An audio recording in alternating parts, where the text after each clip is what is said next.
Hey guys, how are you doing? My name is Luca Merlini. Today we're going to look at who are the best language teachers, native or non-native speakers. Now, as a language teacher myself, I've heard a lot of people say stuff like this. I just need to have a native speaker as a teacher. If not, I'll never really learn the language. Does this sound familiar?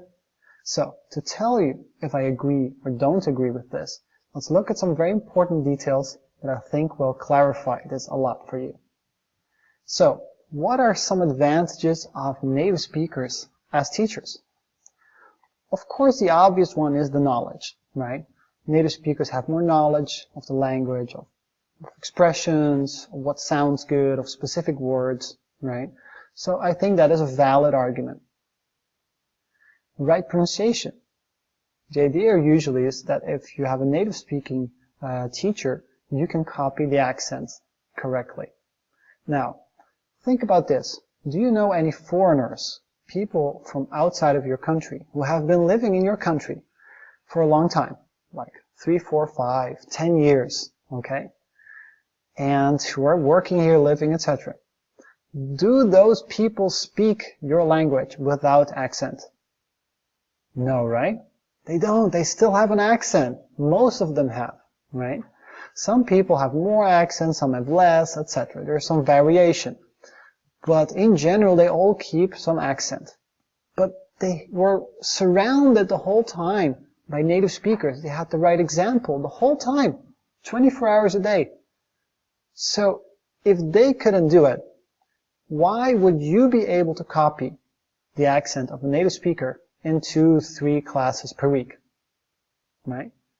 So the argument of copying the right pronunciation naturally through having classes with a native speaker is not a valid argument. Okay, it doesn't work. Accent can be reduced. You can improve your accent, and it has to do with method.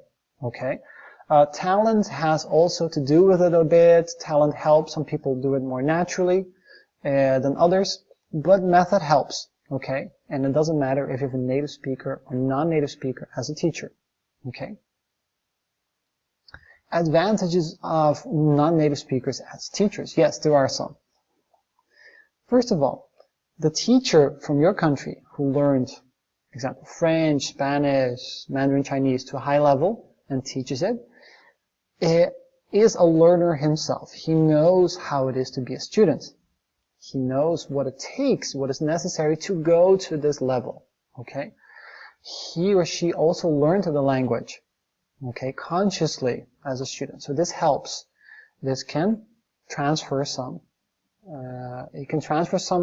tricks and some ideas and strategies that he used. Okay? So this can be an advantage. Knowledge of your native language, very important. If your teacher is from your country, or the person learned your language to a high level, so he can be a foreigner, he can be a native, but knows your language very well, he can compare the two languages. So, for instance, Portuguese with English, or French with Spanish, etc. So you can compare the two and see what is similar, what is different, and this helps a lot for adults and adolescents. Okay, research has shown this very clearly.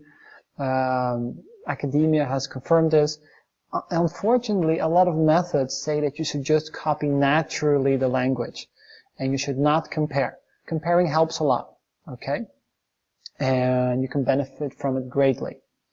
So, here, the native and non-native teachers can use this both, but they need to have this.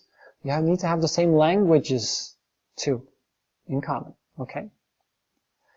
So, if you look at this, you see that the key ingredients, in my opinion, they can be for both, okay, for the native and the non-native speakers. The fact if the person is from your country or not is not the main point. So I think, what are the main points? Method versus experience. If the person has a good method, helps a lot. If the person has no experience, the method is a bit difficult to execute, so it's a combination, okay? So method versus experience, very important. Passion. Does the person care? Is he or she committed? Is he or she patient? Right? Very important. Second, language success. The person needs to be a successful student of languages himself. Okay, if the person never really learned another language to a high level,